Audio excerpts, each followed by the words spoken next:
think way back in 2021 was when I first got in touch with you as a university. You'd been working with our SEND network as a local authority. Coming off the back of the pandemic, we knew there were going to be more children than we had previously who'd have experienced some sort of trauma or traumatic sort of experiences, and we wanted to look at how we could work with you to support children care, but more widely the children in our schools. One of the things that I think I've found most useful is how willing you are to be flexible and creative in the way that you approach putting packages of support together for us. For example, there are a number of things that are off-the-shelf packages from you. So the PG Cert was already in existence, and we've used that with you, and a number of our colleagues in our schools have been put through that. We work with you together to work on the practitioner inquiry,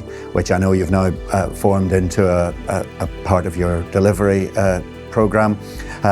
But we sort of worked on that with you to look at how we could get members of staff in schools who don't have degrees but are working directly with children, how we could get them a recognition of both their learning and the work that they're doing with our young people. You've also offered sort of a dummies guide to trauma. So if you know nothing else, this is what you need to know. We call it our universal training offer.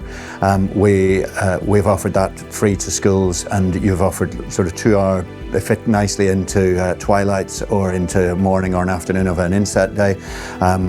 You've offered sort of guidance on this is what you need to know about trauma, this is how it affects children's mental health and how it'll affect their resilience. We're working with you at the moment. We're trying really hard to get a trauma-informed peer support group off the ground, which is a sort of, the idea is that we'll have a group of colleagues who have been through some of that training that I've just described, and they use that expertise then to problem solve with other colleagues who are feeling a bit stuck with children that they think are exhibiting behaviours that are probably down to some of the traumas that they've been through.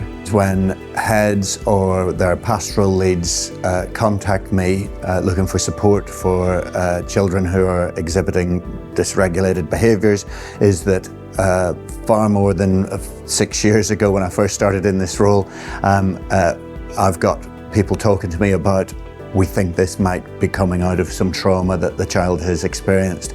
They're coming from a trauma-informed position rather than just a behaviourist sort of point of view.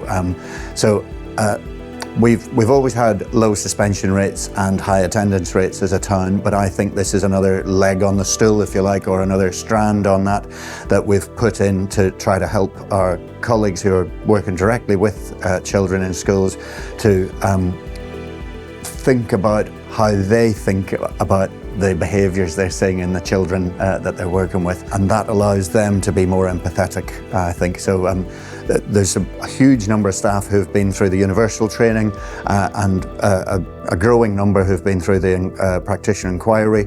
I think we've got a really good group of staff out there who are now much more trauma-informed and trauma-aware.